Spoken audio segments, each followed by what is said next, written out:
Hello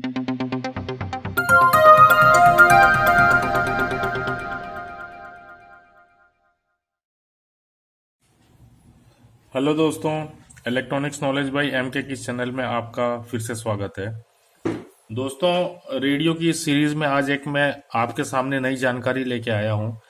ये जानकारी किसी भाई का एक कमेंट आया हुआ है, तो उसमें उन्होंने एक सवाल पूछा हुआ है कि रेडियो में दो बैंड या तीन बैंड की वायरिंग कैसे की जाती है और ये कैसे बैंड को जो है एक्सटेंड कर दिया जाता है। मतलब दो बैंड को तीन बैंड में कैसे एक्सटेंड करते हैं या तीन बैंड को चार बैंड में कैसे एक्सटेंड करते हैं। और ये ये अगर आईसी वाला सेट हो तब इसमें बैंड कैसे एक्सटेंड होते हैं, जिसमें एफएम होता है, और जिसमें केवल ट्रांजिस्टर होता है उसमें रेडियो के बैंड कैसे एक्सटेंड होते हैं, मतलब बढ़ाए जाते हैं या कम किए जाते हैं। तो दोस्तों, इसमें मैंने एक साल पहले एक वीडियो डाली थी जिसमें थ्योरेटिकल नॉलेज दी थी मैंने रेडियो की बैंड वायरिंग की, और मीडियम वेव की बैंड वायरिंग उसमें बताया है, और शॉर्ट वेव की बैंड वायरिंग बताया है। उसमें सारी जानकारी दी हुई है। लेकिन वो थ्योरेटिकल नॉलेज थी। आज मैं आपके सामने कुछ प्रैक्टिकल, लगभग लगभग प्रैक्टिकल बोल सकते हैं, क्योंकि सामने जो है आपके पास बोर्ड है रेडियो का। तो इसमें आईसी लगी हुई है और साथ ही साथ मैं ट्रांजिस्टर के बारे में भी आपको बता दूंगा। तो दोस्तों, मैं सबसे पहले आपको बताना चाहूंगा कि आईसी का सेट हो चाहे ट्रांजिस्टर का सेट हो, ट्रांजिस्टेड सर्किट हो, या आईसी का सेट हो या वाल्व सेट हो, इसके अंदर जो है ट्रांजिस्टर जो होता है या आईसी होता है या वाल्व होता है, वो कभी भी रिस्पॉन्सिबल नहीं होता है एक बैंड के रेडियो के लिए, दो बैंड के रेडियो के लिए, तीन बैंड के रेडियो के लिए, चार बैंड के रेडियो के लिए। ये रेडियो का बैंड जो है मैं एम्पलीट्यूड एएम रेडियो के बारे में बता रहा हूँ। और ये कभी भी आईसी रिस्पॉन्सिबल नहीं होगी मीडियम वेव के लिए, या short one, short two, short three, short four के लिए आईसी भी रिस्पॉन्सिबल नहीं होती है, और जो मिक्सर ट्रांजिस्टर होता है वो भी रिस्पॉन्सिबल नहीं होता है। केवल रिस्पॉन्सिबल होता है ट्रांजिस्टर के अंदर, रेडियो के अंदर, short one, short two, short three, वो केवल रिस्पॉन्सिबल उसके अंदर कॉइल्स होते हैं, बैंड स्विच होता है, यही चीज होता है, और तीसरा गैंग होता है। तो एक एक चीज लेकर के चलता हूं मैं आपके साथ कि ये तीन चीज जो हैं क्यों रिस्पॉन्सिबल होते हैं। देखिए, सबसे पहले बैंड स्विच के बारे में बता देता हूं।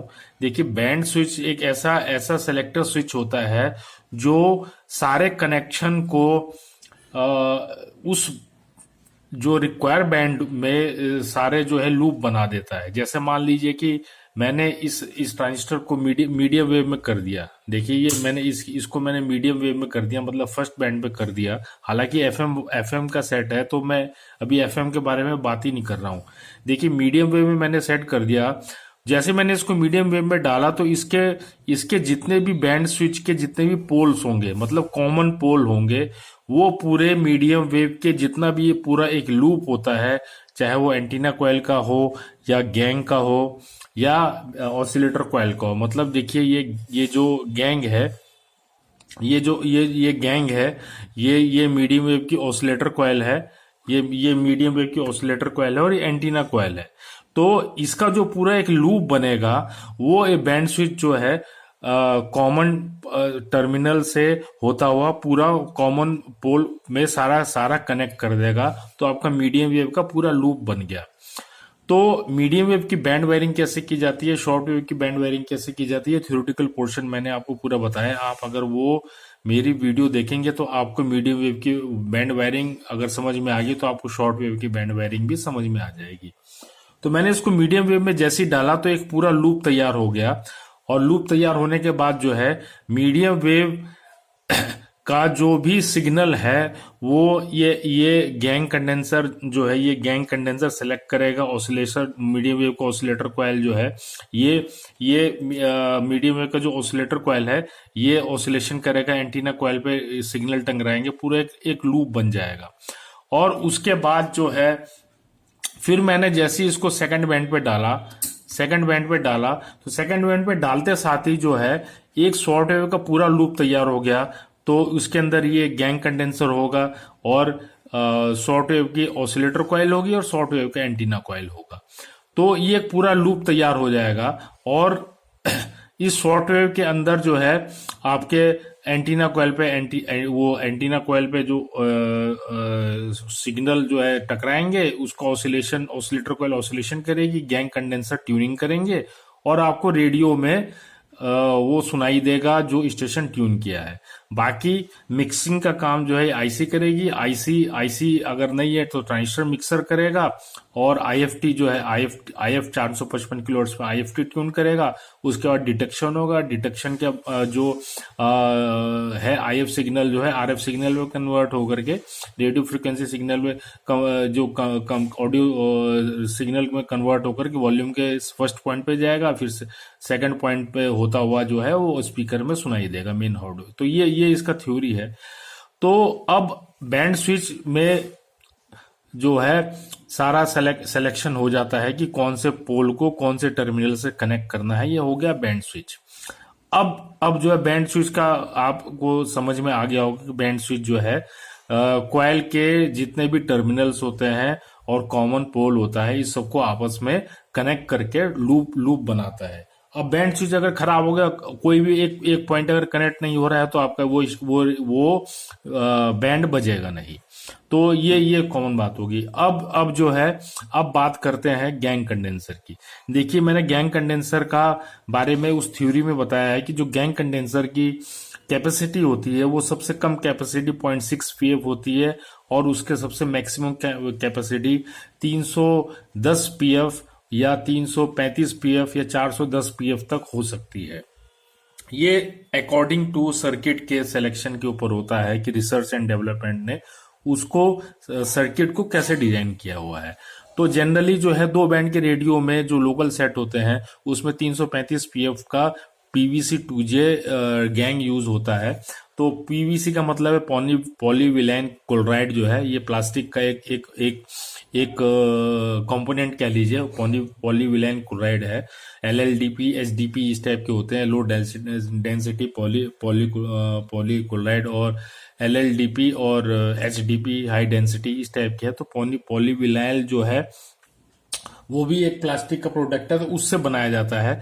और वाल्व सेट के अंदर जो गैंग कंडेंसर होता है वो मेटल का बनाया होता है।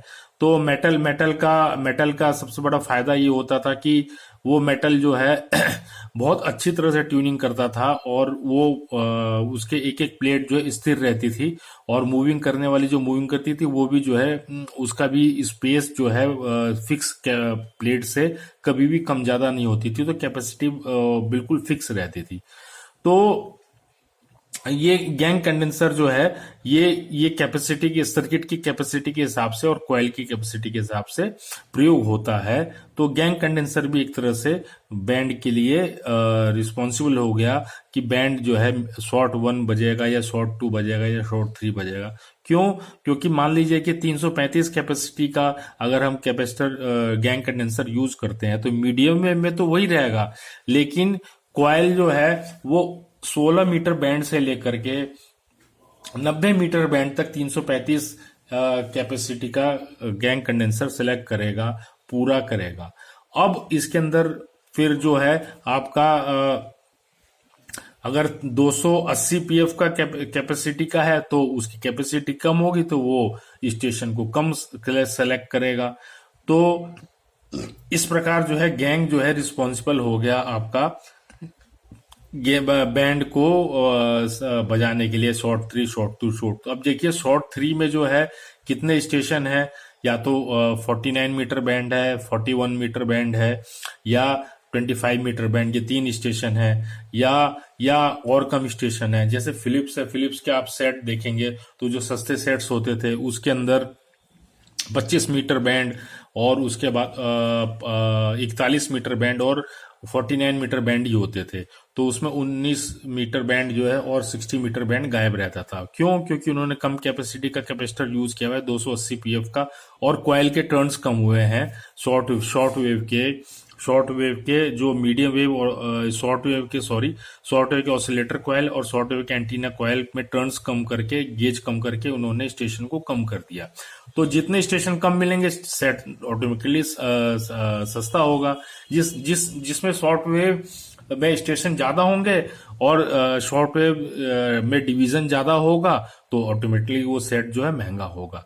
तो ये तीसरा जो है कॉइल भी जो है आपका रिस्पॉन्सिबल होता है। कॉइल के टर्न्स कम होंगे, गेज कम होगा तो स्टेशन कम बनेगा, और अगर कॉइल के टर्न्स ज्यादा है और गेज अकॉर्डिंगली उन्होंने रिसर्च एंड डेवलपमेंट ने जैसे डिजाइन किया है तो एक ही बैंड पे ज्यादा स्टेशन बजेंगे।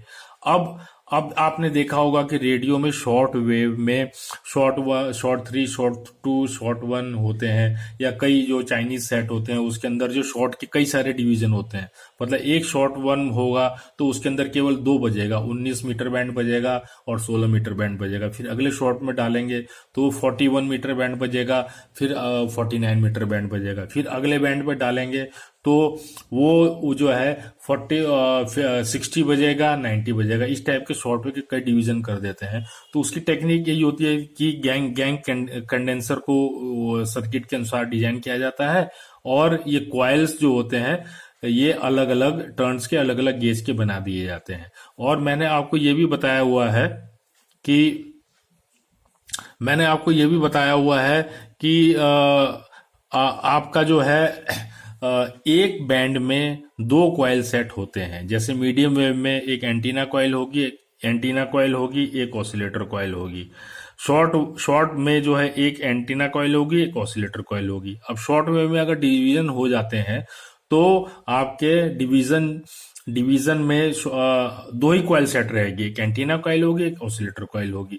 तो antenna coil oscillator coil same रहेगी, बस शॉर्ट वेव में उसके गेज और टर्न्स कम होते चले जाएंगे। और जैसे जैसे आपका बैंड स्विच मतलब जैसे जैसे आपके बैंड्स बढ़ेंगे वैसे वैसे आपका बैंड स्विच में जो है पार्टीशन बढ़ता चला जाएगा। अगर 3 बैंड का रेडियो है तो उसमें तीन बैंड का ऑप्शन होगा। अगर 7 बैंड का रेडियो है तो बैंड को 7 बार आप सेलेक्ट कर सकते हैं। तो ये 3 चीजें ही होती हैं। बाकी अगर ये अगर हम कहें कि नहीं उसके अंदर मिक्सर ट्रांजिस्टर BF 195 और 194 ही जो है रिस्पॉन्सिबल होते हैं। जो मिक्सर ट्रांजिस्टर होता है उसमें कोई भी कॉइल सेट मिलेगी वो तुरंत मिक्सिंग करके ऑसिलेशन करके IF में कन्वर्ट कर। मान लीजिए कि आपके दो बैंड का रेडियो है और आप उसके अंदर जो है 41, 40 और 49 मीटर बैंड का कॉइल सेट लगा देंगे और गैंग कैपेसिटी चेंज कर देंगे तो वो 41, 49 मीटर बैंड ही बजाएगा। तो इसमें कोई ऐसा वो नहीं है कि मतलब और भी चीज रिस्पॉन्सिबल होती है। हाँ, अगर FM की बात करें तो CXA 1019 IC जो है ऐसी सोनी की IC है, इसके अंदर FM का भी ऑप्शन है। तो FM के लिए तो अलग है। अब इसके अंदर FM बजाना है तो FM पोजीशन में डालेंगे तो ये पूरा लूप जो FM का तैयार हो, तो FM मोड में डालेंगे तो वो पूरा लूप जो है FM का तैयार हो जाएगा। और FM का मोड पूरा तो लूप तैयार होते जाती है वो स्टेशन FM बजाने लगेगा। तो इसके अंदर जो है कनेक्शन जो होगा वो इसका एंटीना कॉइल का भी होगा, और साथ में जो है जितने भी कॉइल्स की ये लूप बनाए हुए हैं कॉइल्स हैं, ये सारा कनेक्शन आपस में जुड़ जाएंगे। गैंग कंडेंसर का ये अलग जो FM के टर्मिनल्स होते हैं गैंग के, वो अलग से ये लूप में जुड़ जाएगा और इसका ये जो IFT है ये डिस्कनेक्ट हो जाएगी। तो इस टाइप का ये बैंड स्विच होता है। और इस टाइप का जो FM का और AM का होता है। अब फिलिप्स ने शुरू में देखिए फिलिप्स की टेक्नोलॉजी पहले कितनी हाई थी कि फिलिप्स ने IC यूज की थी। जब ट्रांजिस्टराइड सर्किट से मॉडिफिकेशन किया था IC यूज की थी IF में, तो वो TEA 5570 यूज करती थी। तो 5570 IC जनरली AM के लिए ही यूज की जाती है, लेकिन उसने लूप इतना बढ़िया बना करके 5570 में भी FM बना दिया था। लेकिन बस उसमें प्रॉब्लम ये थी कि उसमें FM का जो है स्टीरियो डिकोडर नहीं था। उसके बाद 5591 आईसी आई थी, ये फिलिप्स ने ही बना डिजाइन की थी उस आईसी को। 5591 आई, उसके अंदर एफएम आया और उसका सर्किट थोड़ा सा एफएम का कम कॉम्प्लिकेटेड हुआ। लेकिन 5570 का एफएम भी इतना बढ़िया रिसेप्शन था। DR579 का स्टीरियो था, उसके अंदर मैंने एफएम का ये देखा था।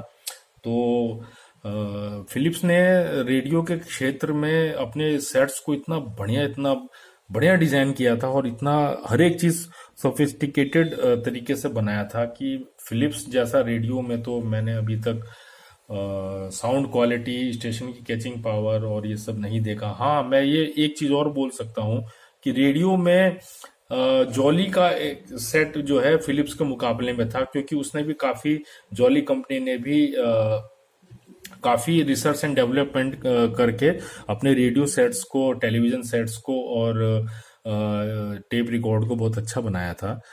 तो फिलिप्स के मुकाबले में जॉली के सेट्स को मैं अच्छा बोल सकता हूँ। उसने भी आरएफ एम्पलीफायर सर आईसी लगाई थी जो दूर के स्टेशन बहुत अच्छे बजाती थी।